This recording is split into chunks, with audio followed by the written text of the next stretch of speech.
नमस्कार। इस विश्लेषण में हम ये समझेंगे कि पाइथन का पूरा एनवायरनमेंट कैसे सेटअप किया जाए और हाँ, अपना पहला प्रोग्राम भी कैसे चलाएं। तो चलिए शुरू करते हैं। तो ये रहा हमारा आज का रोड मैप। हम बिल्कुल शुरुआत से मतलब इंस्टॉलेशन से लेकर एक पूरी तरह से पर्सनलाइज्ड कोडिंग सेटअप बनाने तक का सफर तय करेंगे। अच्छा, तो सबसे पहले सबसे ज़रूरी चीज़ हमें चाहिए पाइथन का इंजन, मतलब वो कोर प्रोग्राम जो हमारे लिखे हुए कोड को समझेगा और फिर उसे चलाएगा, क्योंकि इसके बिना तो हमारा कोड बस एक टेक्स्ट फाइल है और कुछ नहीं। देखिए, इंस्टॉलेशन प्रोसेस बहुत सीधा साधा है, बस 4 स्टेप्स है। लेकिन एक चीज है जिस पर खास ध्यान देना है, वो है स्टेप 3। ये जो add python.exe to path वाला बॉक्स है ना, इसे चेक करना बिल्कुल मत भूलिएगा। इससे होगा ये कि कमांड लाइन पर किसी भी फोल्डर से पाइथन को रन किया जा सकेगा।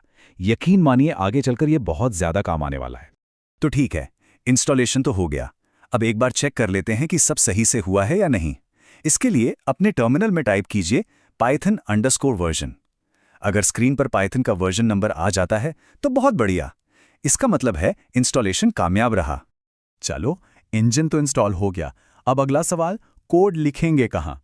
तो अब वक्त है अपनी डिजिटल वर्कशॉप चुनने का। यहां पर 2 रास्ते हैं। एक है कोड एडिटर, इसे एक स्मार्ट नोटपैड या एक हल्की फुल्की वर्कशॉप समझिए, तेज और काम का। दूसरा है IDE, यानी कि इंटीग्रेटेड डेवलपमेंट एनवायरनमेंट। ये एक पूरी फैक्ट्री जैसा है जिसमें डीबगर, कंपाइलर जैसे सारे भारी भरकम औजार पहले से ही मौजूद होते हैं। हमारे इस सफर के लिए हम चुनेंगे विजुअल स्टूडियो कोड यानी VS कोड को। क्यों? क्योंकि ये पावर और सिंप्लिसिटी का एक बेहतरीन बैलेंस है। ये मुफ्त है, हल्का है और इतना पावरफुल है कि बिगिनर से लेकर प्रोफेशनल्स तक सब इसे इस्तेमाल करते हैं। ठीक है, तो हमारी वर्कशॉप यानी VS कोड तो तैयार है।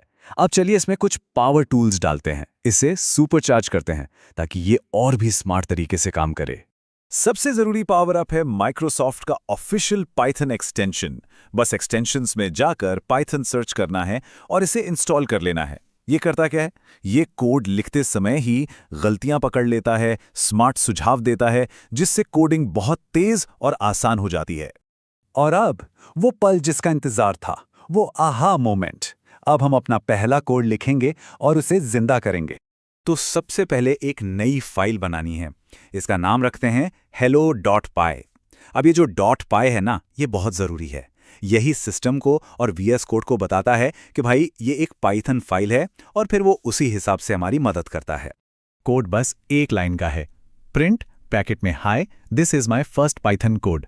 ये एक सीधा सा कमांड है जो कंप्यूटर को कह रहा है कि कोड्स के अंदर जो भी लिखा है उसे स्क्रीन पर दिखा दो। सिंपल।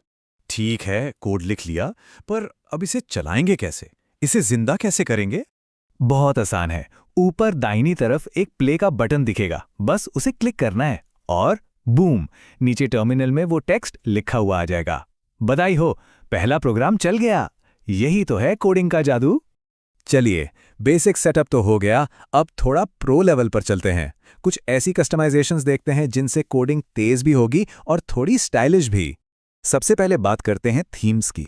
ये बेसिकली आपके एडिटर का कलर स्कीम बदल देती हैं। बहुत सारी मुफ्त थीम्स हैं, जैसे वन डार्क प्रो, आयो और ड्रैक्युला तो मेरा पर्सनल फेवरेट है। जो भी आंखों को अच्छा लगे वो चुन सकते हैं। अब एक बहुत ज़रूरी चीज़, पेप 8। ये क्या है? ये पाइथन कोड लिखने के लिए एक स्टाइल गाइड है, मतलब नियमों का एक सेट। इसका फायदा ये है कि हर किसी का कोड एक जैसा, साफ सुथरा और प्रोफेशनल दिखता है।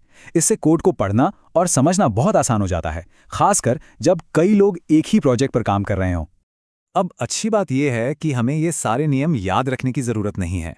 ऑटो पेपेट नाम का एक एक्सटेंशन है, इसे इंस्टॉल कर लीजिए और बस एक कमांड से आपका पूरा कोड अपने आप पेपेट के हिसाब से फॉर्मेट हो जाएगा। मतलब स्पेसिंग जैसी छोटी छोटी चीज़ें ये खुद ही ठीक कर देगा, है ना कमाल?